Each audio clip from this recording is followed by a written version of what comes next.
તો મર્યા પછી તો ગંગાનું બુંદ છે એ અગત્યનું રહેલું નથી, પરંતુ અહીંયા આગળ શંકરાચાર્ય કહેવા માંગે છે કે જીવનમાં પવિત્રતા આપણે કેળવવી જોઈએ, અને પવિત્રતા અને શુદ્ધિ બેમાં અંતર છે. જો અત્યારે લગભગ બધા અહીંયા આગળ લબ્ધ પ્રતિષ્ઠ બેઠા છો, રાત્રે તમે બધા એટલીસ્ટ મોઢું ધોઈ અને કોક નવા કપડાં પહેરીને આવ્યા છો.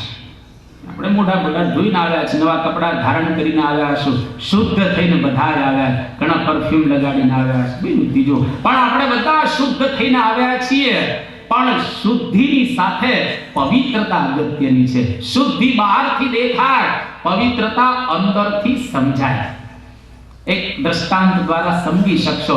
રસ્તામાં તમે પ્રસાદ લઈને જતા હો સાકરનો, અને કદાચ બાય ચાન્સ તમને ઠેસ આવે અને સાકર પડી જાય, તો એ સાકર કાદવ કીચડની અંદર પડી ગઈ હોય, તમે ત્યાંથી સાકરને લઈ લો અને પછી એને સાફ કરી નાખો. હવે તમે ભગવાનને નહીં ધરાવો. કેમ? તો કે સાકર અપવિત્ર થઈ ગઈ, કાદવ કીચડમાં પડી એટલે અપવિત્ર થઈ ગઈ. શુદ્ધ તો થઈ ગઈ છે ધોઈ નાખી એટલે, પણ ભગવાનને ધરાવીશું નહીં, એમાં મળ ની અંદર પડી એટલે અપવિત્રતા. એટલે શુદ્ધિ બહારનો વિષય છે, પવિત્રતા હૃદયનો વિષય છે. અને તુલસીએ રામાયણમાં બહુ સાફ અદ્ભુત પૂરી છે કે જેનું મન નિર્મળ થાય, તન તો નિર્મળ આપણા રહેલા છે, ગંગાનું ટીપું પીવું અર્થાત આપણું મન શુદ્ધ અને પવિત્ર કરવું, અને જેનું મન શુદ્ધ અને પવિત્ર થાય એ વ્યક્તિ ભગવાનને પ્રાપ્ત કરી શકે. એટલા માટે તુલસીના શબ્દો કે નિર્મલ મન જન સો મોહી પાવા, મોહી કપટ ચલ ચિત્રન ભાવા. નિર્મલ મન જન સો મોહી પાવા, મોહી કપટ ચલ ચિત્રન ભાવા. નિર્મલ મન જન સો મોહી પાવા, મોહી કપટ ચલ ચિત્રન ભાવા.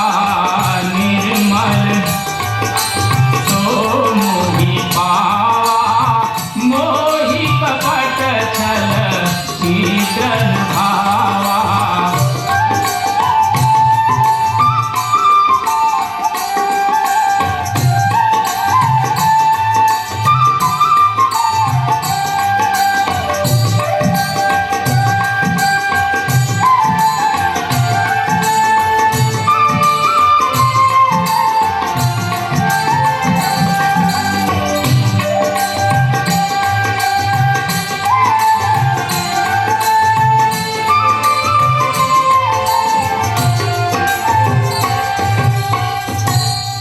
જો આપણું મન નિર્મળ થાય તો યમે ન ચર્ચા. આપણી સાથે યમ રાજા ક્યારેય ચર્ચા ન કરે, અર્થાત આપણે ભગવાનની પાસે પહોંચી શકીએ. અને ત્રીજી વાત આ શ્લોકની અંદર કહે છે મુરારી સમર્ચા, એટલે કે ભગવાનની પૂજા દરરોજ કરવી જોઈએ. મુરારી અર્થાત વિષ્ણુ ભગવાન, જેને પણ આપણે માનતા હોઈએ એ દેવની આરાધના દરરોજ કરવી. એક પણ દિવસ આરાધના વિનાનો જવો ન જોઈએ.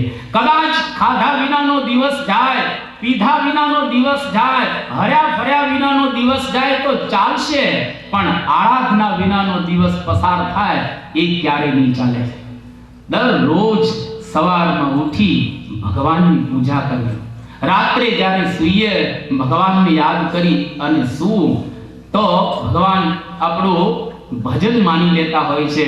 એટલે શંકરાચાર્ય આ વાત કરીને છેલ્લે કહે છે કે આ ત્રણ જે કરે, શાસ્ત્રોનું પઠન કરે, ગંગા જેવું થાય અને દરરોજ ભગવાનની પૂજા કરે, એ વ્યક્તિની સાથે યમ રાજા કોઈ દિવસ ચર્ચા ન કરે. એટલે કે એને ક્યારે નરકમાં જવાનું ન રહે, એ ભગવાનની પાસે પહોંચી શકે અને મૃત્યુની ઉપર પગ મૂકી શકે. ભાગવત એનું પ્રમાણ છે. ધ્રુવનું આખ્યાન મૃત્યોર મૂર્ધની પદમ દત્વા આરુરોહાત અદ્ભુતમ ગૃહમ. મૃત્યુના મસ્તક ઉપર પગ મૂકી અને ધ્રુવ ભગવાનના ધામમાંથી જે વિમાન આવ્યું એની અંદર બેઠા. નચિકેતા કઠોપનિષદની અંદર મૃત્યુથી તરી ગયા. બહુ અદ્ભુત એના માટે શબ્દ વાપરેલો છે કઠોપનિષદની અંદર કે નિચાય તન મૃત્યુ મુખાત પ્રમુચ્યતે, એટલે કે મૃત્યુના મુખમાંથી બચી ગયા અને ભગવાનની પાસે પહોંચી ગયા. તો ત્રણ વાત જીવનની અંદર જો આવે તો ખરેખર આપણે ભગવાનની પાસે પહોંચી શકીએ છીએ. એટલે ઊંચું વાંચન કરવું, તીર્થોનો મહિમા સમજવો અને ભક્તિપૂર્વક અર્ચના કરવી. જો આવું નહીં કરીએ તો શું થશે એ દશા શંકરાચાર્ય આગળના શ્લોકની અંદર કહે છે કે આવું જો તમે નહીં કરો તો ચક્કરમાં ફરવાનું રહેશે. વારે વારે જન્મવાનું અને વારે વારે મરવાનું. આ ચક્ર ચાલુ ને ચાલુ જ રહેવાનું છે કે પુનરપિ જનનમ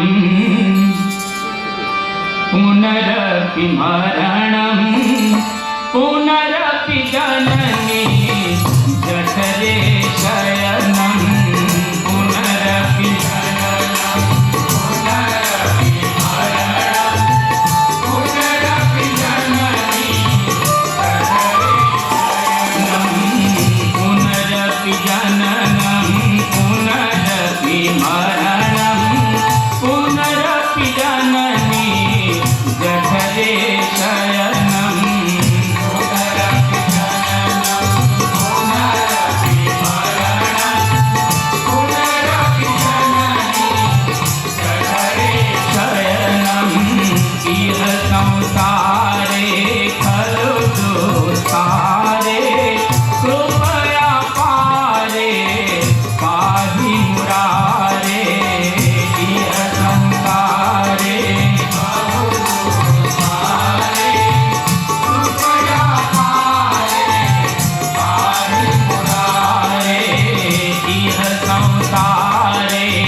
જીવન એક પુનરુક્તિ રહેલી છે. પુનરપિ જનનમ પુનરપિ મરણમ. અનંત વખત આપણે જન્મ્યા અને અનંત વખત મર્યા. કેટલી વખત ધન કમાણા, કેટલી વખત આપણે યશ કમાણા. જિંદગીની અંદર આ ફર્યા જ રાખે છે. સફળ થયા, નિષ્ફળ થયા, હાર્યા, જીત્યા, બધું જ અનંત વખત આપણે કરેલું છે. પરંતુ આપણા મહાપુરુષો બહુ સુંદર એક વાત બતાવે છે કે એવી રીતે મરવું કે બીજી વખત મરવું ન પડે, એવી રીતે જન્મવું કે બીજી વખત જન્મવું ન પડે. ગાડાના પૈડાની જેમ આપણે ફર્યા જ રાખીએ છીએ, વ્હીલની જેમ. જન્મ મરણ ચાલુ જ રહેલું છે. એટલા માટે કંઈક એવું કરીએ કે આ જન્મની અંદર આપણો છેલ્લો જન્મ થાય, હવે ફરી પાછું આવવાનું ન રહે. એ ક્યારે બની શકે? તો સુંદર છેલ્લે વાત કહે છે કે જીવનની અંદર કોઈક રીતે ભગવાનનો જો પૂર્ણ સંબંધ થાય તો જન્મ અને મરણ ટળતું હોય છે. એ વિના જન્મ અને મરણ આપણું ટળતું હોતું નથી. મહાપુરુષો આપણને એક વસ્તુ વારે વારે દ્રઢાવી રહેલા છે કે જીવનની અંદર આ જન્મ અને મરણમાંથી જો નીકળવું હોય બહાર તો તીવ્ર આરાધના, ફક્ત આરાધના નહીં, તીવ્ર આરાધના. ભક્તોના આખ્યાનો દ્વારા આપણને આ જોવા મળશે. એ લોકોએ જો આરાધના તો આપણે બધા જ કરીએ છીએ, આપણે માળા તો ફેરવીએ છીએ, ભજન તો કરીએ છીએ, પણ તીવ્રતા એની અંદર કેટલી, જો તીવ્રતા આવે તો જન્મ મરણ ટળે એવું છે. આમ તો આપણા શાસ્ત્રો કહે છે કે દિવસમાં કેટલી વખત ભજન કરવાનું, 21,600 વખત નામ લેવાનું છે તીવ્રતાથી. 21,600 વખત. આટલો ક્યાં ટાઈમ છે? આપણે કીધું વી હેવ નોટ ટાઈમ, આપણી પાસે ક્યાં ટાઈમ જ છે? માંડ 1.5 કલાક આવી શકાય છે. તો 21,600 વખત નામ લેવાના પર ડે આ શાસ્ત્રો કહે છે. કેમ? તો કે પ્રતિ શ્વાસમ સ વિશ્વાસમ રામમ ભજ દિને દિને ન વિશ્વાસ પુનઃ શ્વાસ આગમિષ્યતિ વા નવા. કબીરજી કહે છે કે એક શ્વાસે નામ લો, કારણ કે લીધો બીજો લેવાશે કેમ નક્કી નથી. એટલે શ્વાસે શ્વાસે ભજન થવું જોઈએ. શ્વાસો શ્વાસ ભજન જડ લાગી તૂટ ન દે દોરા. શાસ્ત્ર કહે છે પ્રતિ શ્વાસમ સ વિશ્વાસમ રામમ ભજ દિને દિને ન વિશ્વાસ પુનઃ શ્વાસ આગમિષ્યતિ વાન વા. એક એક શ્વાસે નામ લેવું જોઈએ.